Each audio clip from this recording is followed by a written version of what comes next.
After the deadly attack at the Regency Hotel in 2016 and the vicious feud that followed, claiming 18 lives, Gardaí, at first slow to respond, have brought the country's largest criminal organisation to its knees. With many members of the Kinahan Cartel now jailed or living in exile, a power vacuum has been created in Ireland's Gangland. And with a lucrative drug market there for the taking, a new breed of ruthless and volatile criminal has stepped into the breach. There's multiple different feuds going on all across the country. Within our capital, there's almost half a dozen different feuds. Most of these are in West Dublin, the Blanchardstown and Finglas area, but also in the Coolock area. With the Drogheda feud in County Louth, that's gathered a lot of publicity, and there's also been major feuds in Longford and in Sligo on the west coast as well.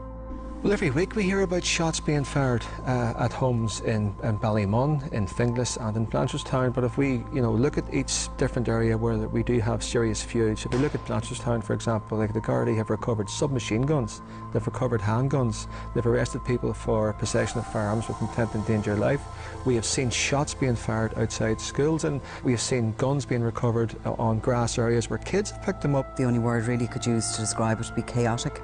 A lot has happened over the last few years. A lot of people have been taken out of the arena, and that has resulted in a lot of new, young gangs coming up. There's a power vacuum there at the moment, which has been created by, I suppose, the successes of Garda Síochána in relation to the other feuds. So the people that would have had the power domain for so long are now gone, and their influence has waned. We've all these young people now getting involved, and there's still drugs coming into the country, still lots of money to be made, and they're stepping into the frame. But there's nobody in charge, so to speak, and they're fighting over turf now. One person described it as disorganised crime because you have these young criminals who have access to weapons and aren't afraid to use them, so the danger is innocent people could be caught up in this.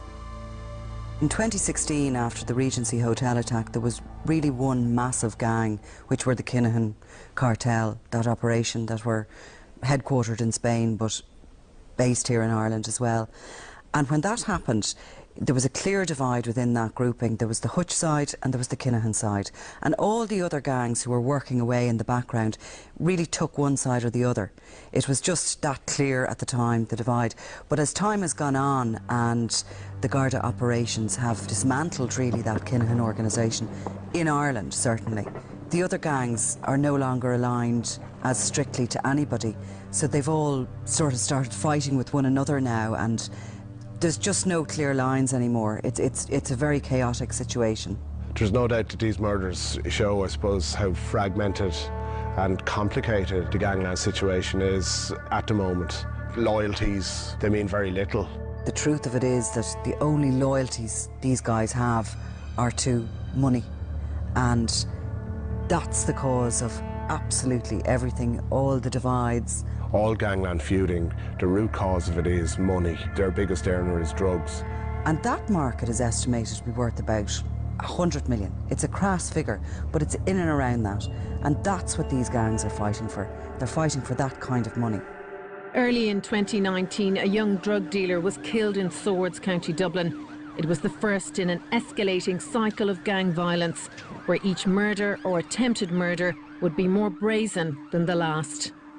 Zach Parker was the first gangland murder of this year. He was killed in mid-January after he left a gym in Swords. He was a 23-year-old convicted drug dealer who wasn't heavily on the radar of the Gardaí or in fact the media, but Zach Parker would be considered part of a new breed of very young, flashy kind of drug dealers, and there was a number of theories as to why Zach Parker was shot dead, but the most common case was it was in relation to a massive drugs debt that he owed, that he was either unable or unwilling to pay back.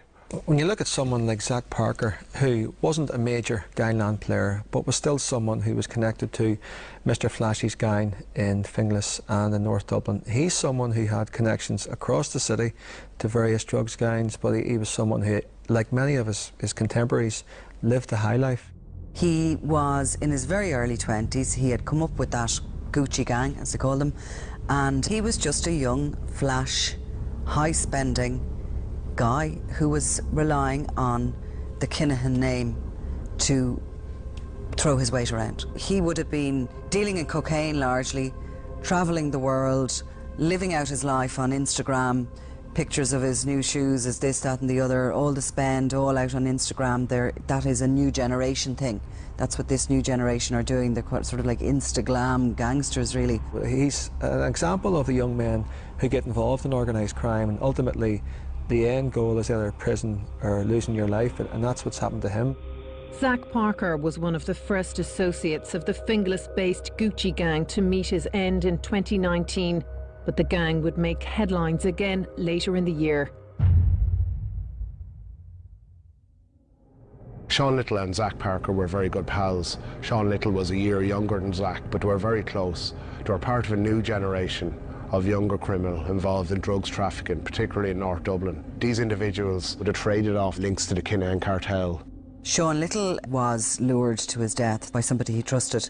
And again, the theories around his murder, there's quite a few, but they all lead back to the fact that he had stepped on a number of toes. He had used that Kinahan name to try and put himself at the top of the gang ladder in his own area, and it didn't work. He was then seen as fair game himself. He was the victim of a double cross, where it's suspected at least 2 of his pals were involved in this murder. One of them was an Iranian asylum seeker called Hamid Sanambar, and the other was an older associate of his from the Coolock area.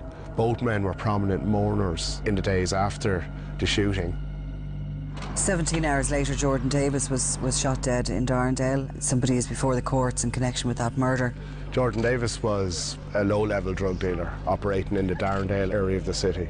He wasn't considered a major criminal. He had some very minor drugs possession charges. Less than an hour before Jordan Davis was murdered, he posted an online tribute to Sean Little. But he was walking with his 4-month-old baby in a buggy when he was targeted in a laneway in Darndale by an unmasked gunman who shot him a number of times in the head. What we're saying to the public and to parents and to young men and women is please, please, please do not get involved at any level. Assistant Commissioner Pat Leahy has seen the drug trade take many lives in a pattern of violence he's all too familiar with. There's a trend in this, like, you know, if people wanted to go back and look at all the coverage, you know, within the press, open source information, and look at the ages of all the people that have died associated with this. There's a certain trend there, you know. There is no lifespan, long lifespan in the drugs industry, for sure. And if you're going to get into that, you need to know that at the end of the day, this is going to come to a bad end. The situation with Hamid Sanambar, when you're looking at Gangland, I suppose there are some things that happen that you just go, you couldn't write it. And that was one of those things for me. I had actually heard of this Iranian. For up to, say, maybe 6 months, I had heard of his presence. I had heard a number of stories about him. I had been told at one stage that he was Daniel Kinahan's personal hitman, that he'd been sent to Ireland to finish off the Hutch gang. I'd heard that he had fought in Syria with IS, that he was an expert beheader. He was there up at the scene after Sean Little was shot, and as the family of Sean Little were awaiting the release of his body and there was a gathering at the house, he appears to have gone up to pay his respects, and he was shot dead in the front garden. It was a hugely planned murder. There was 3 gunmen. 2 guns were recovered by Gardaí. The Iranian national was shot multiple times in the head. It's extraordinary where you have someone who was shot outside a wake, someone who was involved in organised crime. He did have connections to the Kinahan gang in the past. He had previous meetings with Daniel Kinahan in Spain. He's been linked to numerous murders himself, but he was someone who was involved with these younger gangs in the North Dublin area, someone who was muscled, someone who was seen as willing to use a gun, and had been linked to other shootings in the past, but because of his alleged involvement in the Little murder, which was never proven, that was enough to seal his fate. You're talking about criminals, you're talking about drugs. A lot of them are taking their own product, you know, so in terms of suspicion and paranoia, this is part and parcel of this particular line of business. It's a very insidious type of business, so when things go wrong and suspicion rises, you know, people become fearful for their own safety, and one of the ways that they deal with that is they end up killing the person that they think, you know, is out to get them. When they start going to war, these mobs start becoming really paranoid. and all of a sudden they think they have somebody within their ranks who's working with the opposition, and it's a situation that can implode as much as it can explode. While young, ruthless criminals fight for a piece of Ireland's lucrative drug trade, observers are left asking, why is this happening? The answer can be found in a now infamous North Dublin hotel.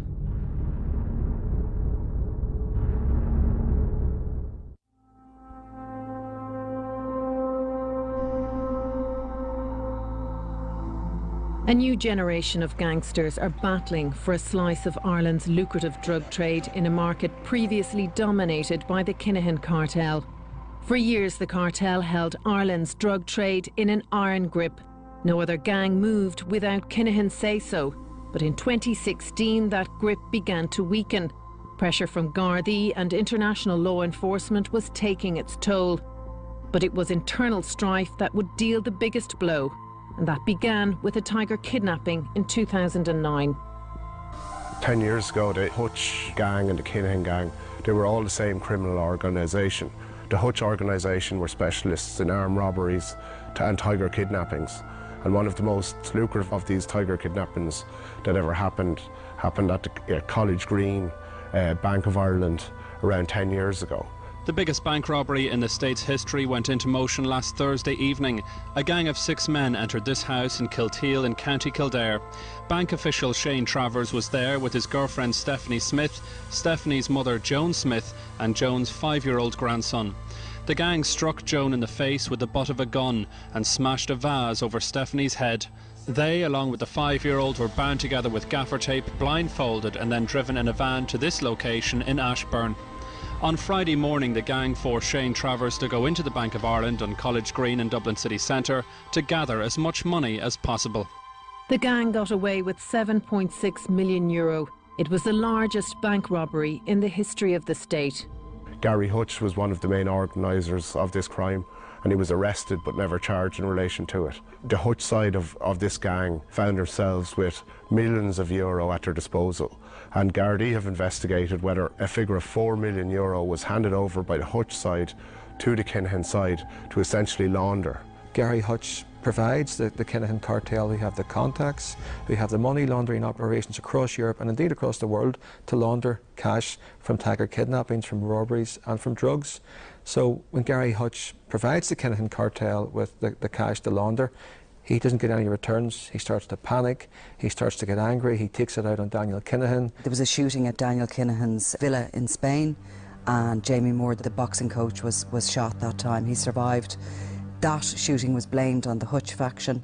The botched hit in Marbella that saw innocent victim Jamie Moore injured was the first crack in the Hutch-Kinahan alliance. Photojournalist Pádraig O'Reilly has been working undercover for over 20 years, photographing some of Ireland's most dangerous criminals, and was well placed to watch the cartel implode. Gary sent a hitman. The hitman shot the wrong guy during the night. This led to Daniel knowing then that it was Gary that had sent the hitman. So this created pandemonium within the Hutch family back in Dublin. So Gary was flown back to Dublin. And over the coming months, senior members of the Hutch gang met senior members of the cartel in a couple of locations around Ireland. And they had decided that there would have to be money paid over for compensation for the attempted murder of Daniel. There was a figure of 200,000 paid over. They wanted to know who the shooter was, so he was given up and he was punished in Drumcondra. He was shot in the leg. That was done. They shook hands. Everyone thought that everything was okay. Everything was smoothed over. Gary went back to Spain and worked with Daniel again as normal, but both of them would have felt that it wasn't normal. Relationships between the two sides just began to get worse and worse throughout 2014 and 2015, and ultimately Gary Hutch was murdered in September 2015 on the orders of the Kinahan side of the faction.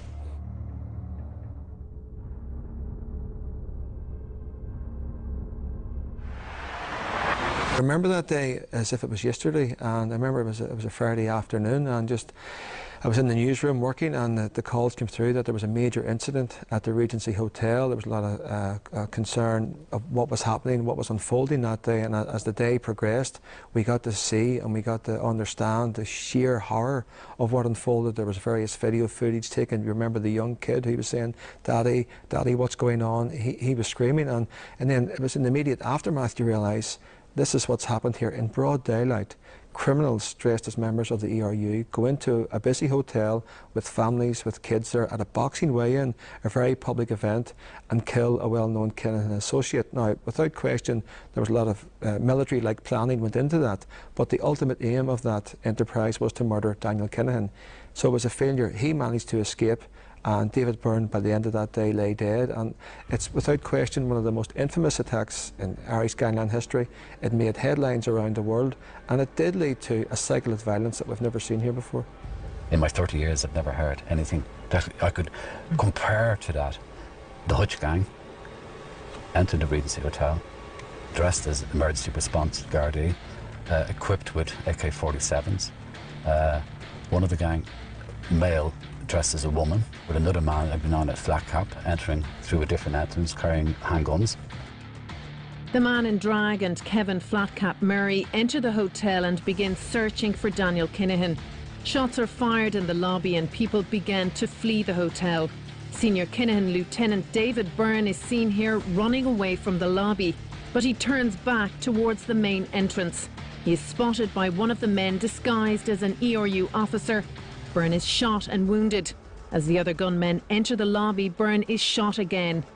The gang continue to sweep the hotel in search of Daniel Kinahan.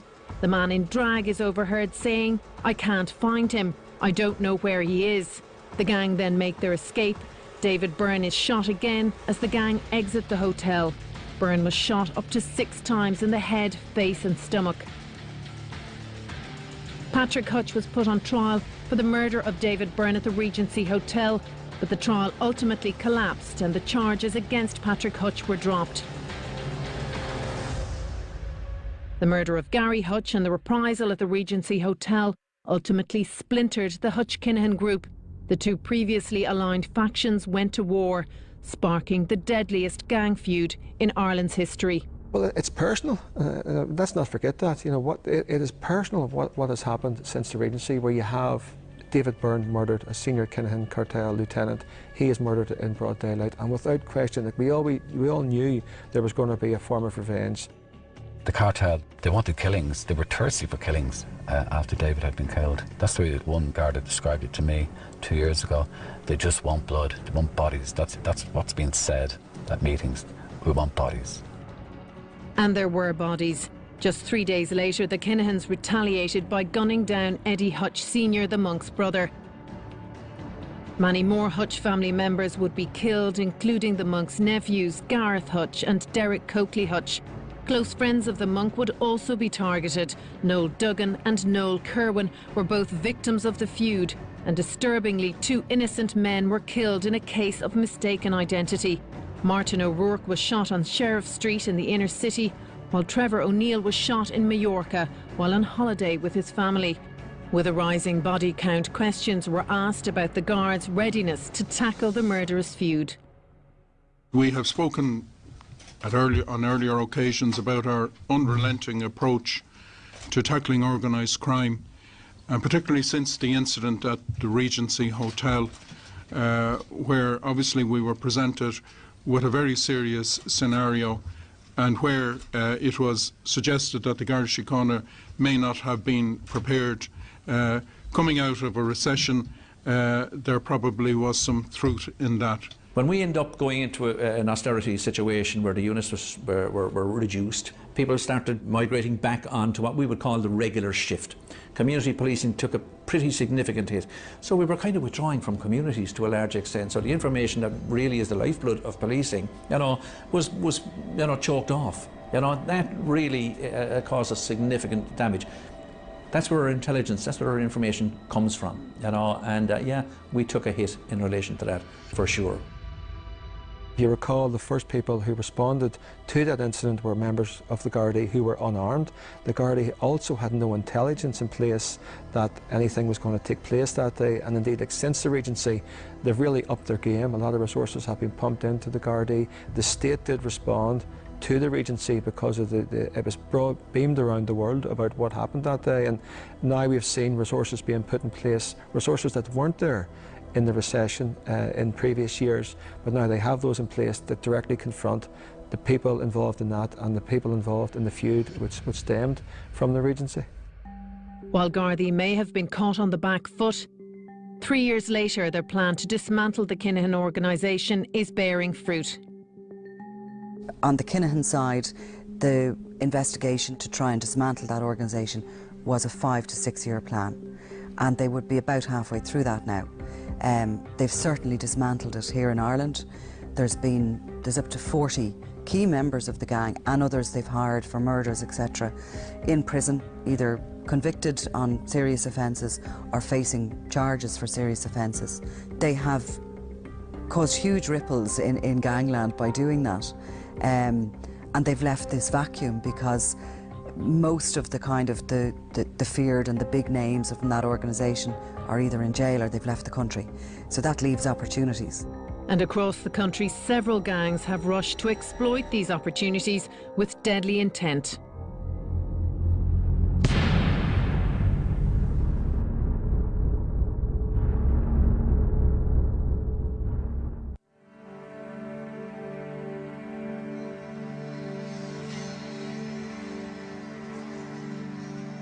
As the process of dismantling the Kinahan Cartel is well underway in Ireland and abroad, a power vacuum is developing and a vicious new generation of criminals anxious to claim a piece of Kinahan turf are going to war. The attack on the Regency was the catalyst that led to the organisation being dismantled. The attack sparked a public outcry that spurred the government and the Garda Síochána into action. But this is not the first time that a shocking murder and the resulting public outcry have provoked the authorities to take extreme action, and as a result create a power vacuum in Ireland's gangland.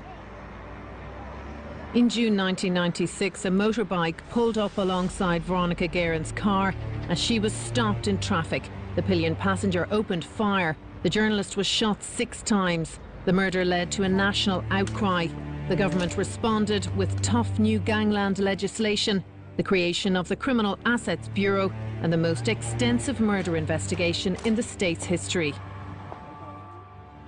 When you go back to John Gilligan, who had set up a very lucrative cannabis importation business, after the murder of Veronica Guerin in 1996 and the breakup of his gang, because it was a similar politically backed Garda offensive, the dissipation of his gang left a vacuum, and that vacuum was filled by very young, very ambitious guys from the Crumlin Drimnagh area, who also then went to war in a very chaotic situation that lasted 10 years and cost 16 to 18 lives. Always, when a big player is removed, there is this vacuum, and you do see gang wars happening within that space of time. This vacuum, ironically, was filled eventually by Christy Kinahan, who became far bigger and better at drugs trafficking than John Gilligan ever was, and became the most powerful crime leader in the country and one of the most powerful in Europe. One reason the current fighting is so furious is the sheer scale of the vacuum the Kinahans have left behind and the cash value of the vacant drug empire. At one point, there was a figure going around that the Kinahans controlled 90% of the drug market across Ireland. At the height of their powers, the Kinahan Cartel were Ireland's #1 crime organisation. They were one of the biggest in Europe and in fact the world. They were not just supplying gangs in Dublin, they were supplying gangs in Limerick and the West Coast, into Northern Ireland, the UK. Well, the origins of the Kinahan gang is in Ireland, where you have Christy Kinahan and the organisation that he built up. We have his 2 sons in charge of that organisation as well. So they've been major players in the Irish gangland scene, but when they were in Ireland, they were also cultivating contacts in Belgium, in Holland and the UK. But then they leave Ireland to establish their base in Marbella, which is a hotbed of organised crime across Europe, and you have a lot of drugs coming into southern Spain. The Spanish realised they're dealing with, as they called them, the Irish Mafia. So the Gardaí and the Spanish authorities worked closely together. They launched Operation Shovel in 2010. The Kinahan leadership are arrested on drugs offences and money laundering. The investigation continues. They're subsequently released as that investigation remains open. They then move to Dubai after the Regency because of the heat that they brought on themselves. I mean, you now have the Gardaí working with the DEA and the FBI. Every police force, every police agency is aware of the threat posed by the Kinahan gang, and that's not good for business, and that's why they don't come back to Ireland, because their activities are still ongoing here. This is the origin where they come from, but because of the gangland legislation here, they're terrified of being arrested or shot. Over the last 3 years, because of the success of this Garda plan, this long-term Garda plan, there's a realisation now that when it comes to Ireland, the Kinahans aren't in control, and people aren't scared of them anymore. You have that Finglas group known as the Flashy Mob, the Gucci Gang. They would be a classic example. They have been collecting money, terrorising people, claimed ownership of an entire area, all on the word of they were Kinahan connected, and nobody would touch them, nobody would go near them. And then all hell broke loose because it was decided that they weren't. There was no protection coming from the Kinahans. The Kinahans were gone. The Kinahans are in Dubai. They're a bit too far away to save anybody here now. The other gangs have been suppressed for a long time and have been living under the shadow of this great big boss, have now sort of gone, oh, hang on a second, I'm going to take a little pop here, and that's what happened, and you've just got chaos out there now.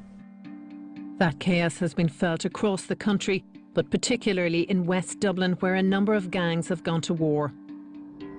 The Cardiff feud, I suppose, came to public attention for the first time earlier this year, when the two factions were literally having a running gun battle in the States, in the Cardiff area, in the middle of the day during a weekday, and ever since then it really has escalated.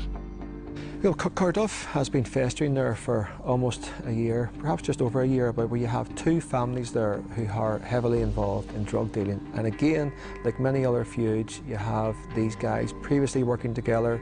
You know, things are going well, they're sharing their patch, they're selling different forms of drugs in their community. But when greed sets in, when paranoia sets in, when one gang accuses another gang of keeping cash for themselves, and the only way that they see to resolve their differences, it's not like a normal business, is to use violence and the threat of violence. And it has grown from, you know, intimidation online, people being beaten up on the street, the wives and their partners being attacked of different gang members, people who were once friends. These gang leaders are only aged in their early 20s, and they're feuding with a faction that would have historic links to the notorious Westies gangs, who kind of terrorised that area in the 1990s. What it has led to is an extremely disturbing series of pipe bomb attacks, shootings, assaults, and the seizure of huge amounts of drugs and firearms by Gardaí. Apart from seeing the running shooting battle in the estates, saw a very disturbing incident a few weeks after that, where there was an attempted gun murder at a school. This led to the school being put into a state of shutdown. Kids were due to be leaving the school at the time the shooting happened, and they were forced to be locked into the school for their own protection. Again, they're very young, very fast living, and that situation is probably the most dangerous of all, because these are the guys who really do not think before they take out a gun. 30 minutes north of Dublin, another feud. The Drogheda feud is probably the most high-profile feud that has happened outside of Dublin. Again, like virtually all these feuds, it involves criminals that were all part of the same crime organisation splitting apart and going their separate ways and having a major dispute that has escalated into extreme violence. In the Drogheda feud, on one side, you have criminal travellers, as well as some dissident Republicans. Some of its most prominent members would be Owen Maguire, who was left paralysed after being shot in July of last year. His brother Brendan, who also was lucky to survive after being shot in February of this year in Drogheda. This gang were in a face-off against a gang of younger criminals who have strong links to North Dublin gangsters. Without question, it is one to watch, and that's why the Gardaí have made it a huge priority in the County Louth area, where they are, they still have their patrols every day. They still monitoring those heavily involved. You also throw into the mix Cornelius Price, a very volatile and violent criminal who has now been released from prison. He has sided with the Maguire faction of this criminal feud, and there are concerns that his presence could lead to an escalation of violence. It's a battle for territory, but ultimately drugs are the foundation for the whole problem, really, and it's that it seems to be a very lucrative business for those who are involved. I believe that members of both of the rival gangs at the moment, that they did work together in that whole drug trade beforehand, and then they decided to kind of split up the territory and go on their own, go independent of each other, and that's what's caused the feud. While the Drogheda feud had seen brutal acts of violence committed by both factions, miraculously no one had lost their life. But that changed in late August when 29-year-old Keith Brannigan was targeted. Good evening. Gardaí are investigating following a fatal shooting in County Louth today. A man in his 30s was shot dead at a caravan park in Clogherhead this afternoon. Well, it certainly looks like the ongoing Drogheda feud has claimed its first murder victim. This man in his early 30s was working on some decking here behind me in this caravan site at a mobile home when a car pulled into the caravan site. A number of shots were fired, possibly from a semi-automatic. The man was struck and fatally wounded. This was a particularly brutal murder, carried out in the middle of the day, carried out in a holiday park towards the last days of the summer holidays, when there was lots of families around, when there was lots of children in the locality. I think that showed us what they are capable of. The reckless nature of this, the total lack of respect for the law. They're basically putting two fingers up at them. The Gardaí have a big presence in Drogheda. They're doing the best that they can and doing an excellent job, but a lot of these people just have absolutely no regard for them and don't seem to care. Back in the olden days, you would have been able to bring somebody forward to do a little bit of mediation, and sometimes even the gangs, it sounds like a lifetime ago, but they used to even listen to priests. Nowadays there's no talking, there's no mediation whatsoever. This will play itself out until one or other is killed. I'm not sure that these people are terribly open to persuasion from the likes of me, but I'm really appealing to everybody involved just to stand back a little bit and to assess what they're doing and see the futility of this. That it serves absolutely no purpose whatsoever. When gang violence happens, it is sudden and brutal, but for those left behind, there is a lasting impact. Who does that?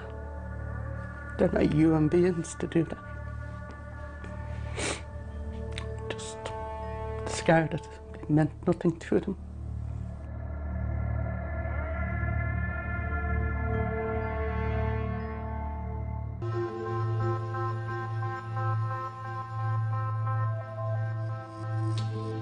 While gangland violence has left many dead, it's often the innocent family of the victims who suffer the most. Anthony Keegan and Owen O'Connor were killed in 2014 in a brutal double murder in Cavan. 5 years later, Owen's family still have no closure. He had 2 children, a bit reserved, yeah, but a very good son, very good to me. I just loved him so much, and he'd the same with me. He went off with his friend Anthony Keegan, and they went somewhere I wasn't aware of where they went. He borrowed my car, and off they went. I now know that they went to Cavan, and it was really the next day that we all became concerned for Owen, because it wasn't like him to go missing off the radar like that and not be in touch. Things didn't seem right, and my other 2 sons was trying to protect me, not to let me know, but it didn't work out that way. They thought maybe he'd come back. that didn't happen. The police came and yeah, they took us serious from word go and they became concerned. I think the police knew because a double cross was mentioned straight away, but that didn't mean anything to me. 3 days later, the car that Owen and Anthony were travelling in was found abandoned in Westmeath. It didn't look good. Like, why was my car there? Who brought it there? Why? And 5 weeks later, a gruesome discovery on a lake island in County Cavan. Over the past number of weeks, extensive searches have been carried out in this area for them. Those searches appear to have come to a grim conclusion here yesterday afternoon. The 2 bodies discovered on that island were badly decomposed, and it's understood an effort had been made to conceal them. So I died inside that day.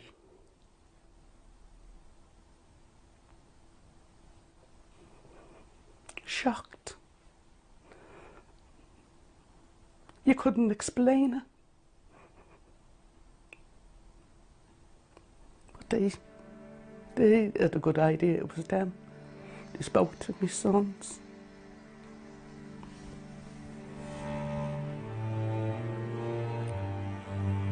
And it turned out it was them. Left. Discarded.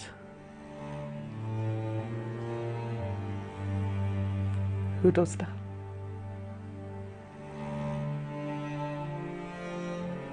They're not human beings to do that. Just discarded. It meant nothing to them. Gardaí believe Owen and Anthony were minor figures working as debt collectors for a major drug gang based in North Dublin. 5 years later, the investigation into the murders is ongoing. In late 2016, the Hutch-Kinahan feud is dominating the headlines, and days before Christmas, Jean O'Connor's life is again impacted by gang violence. When a friend of the monk, Noel Kerwin, is gunned down, an innocent victim targeted because he was pictured with the monk at Eddie Hutch's funeral. Noel Kerwin was my brother-in-law.